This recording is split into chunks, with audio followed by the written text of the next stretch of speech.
Soal apakah tertutup atau terbuka itu kan kembali kepada kedua tokoh besar tersebut ya.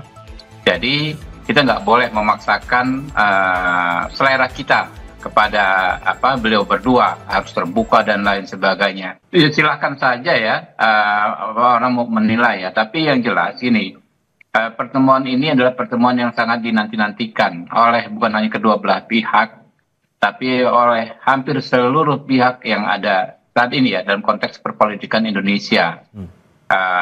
Bahkan sejak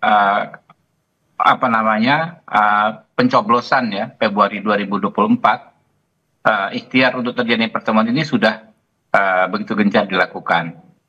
Soal apakah tertutup atau terbuka itu kan kembali kepada kedua tokoh besar tersebut ya. Jadi kita nggak boleh memaksakan selera kita kepada beliau berdua harus terbuka dan lain sebagainya. Yang nyamannya seperti apa ya. Nah lalu yang perlu dicatat ya teman-teman adalah adanya momen ketika kedua tokoh bangsa ini bicara empat mata ya, 1,5 jam bicara empat mata. Artinya memang ada deep talk, ada pembicaraan yang mendalam soal bukan sekedar soal pribadi pastinya, tapi soal kebangsaan ya. Jadi beyond the political problem ya.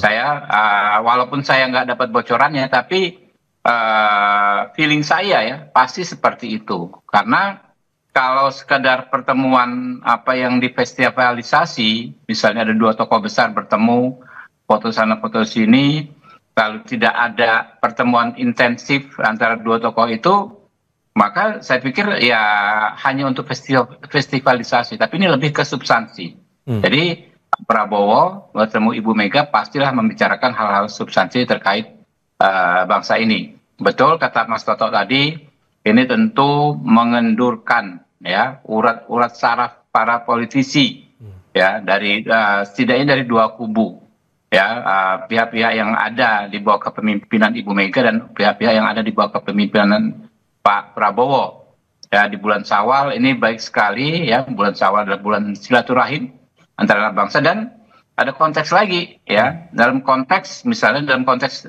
internasional memang kan sedang tidak baik-baik saja di seluruh dunia ya. Bangsa-bangsa manapun, bangsa-bangsa besar ya terutama, ketika menghadapi turbulence ya, menghadapi ujian-ujian besar, maka elit-elitnya semakin giat untuk menggencarkan persatuan. Kita lihat banyak contoh ya, bahkan ada beberapa negara khusus ya, begitu ada turbulence, kubu di luar pemerintahan, katakanlah kubu oposisi, dipanggil khusus.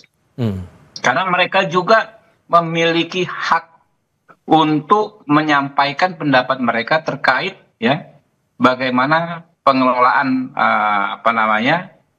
negara ini ya, arahnya seperti apa. Mereka juga harus didengar ya. Jadi jangan sementang-mentang yang ada di pemerintahan Pak Prabowo misalnya, Ibu Mega di luar pemerintahan, kita menutup diri untuk mendengar masukan-masukan beliau ya. Padahal ditambah lagi ada ngasih saling tukar oleh-oleh juga waktu pertemuan ya Pak. Iya.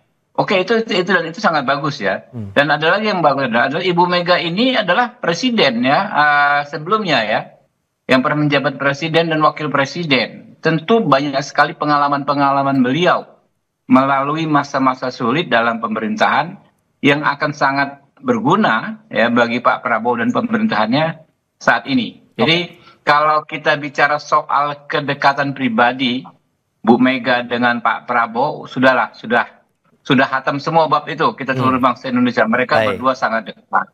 Tetapi dalam konteks substansi ya, yang lebih mendalam, bahwa kedua tokoh bangsa ini punya ikhtiar ya, sedang melakukan ikhtiar bagaimana saling sharing, bagaimana sama-sama mengatasi persoalan bangsa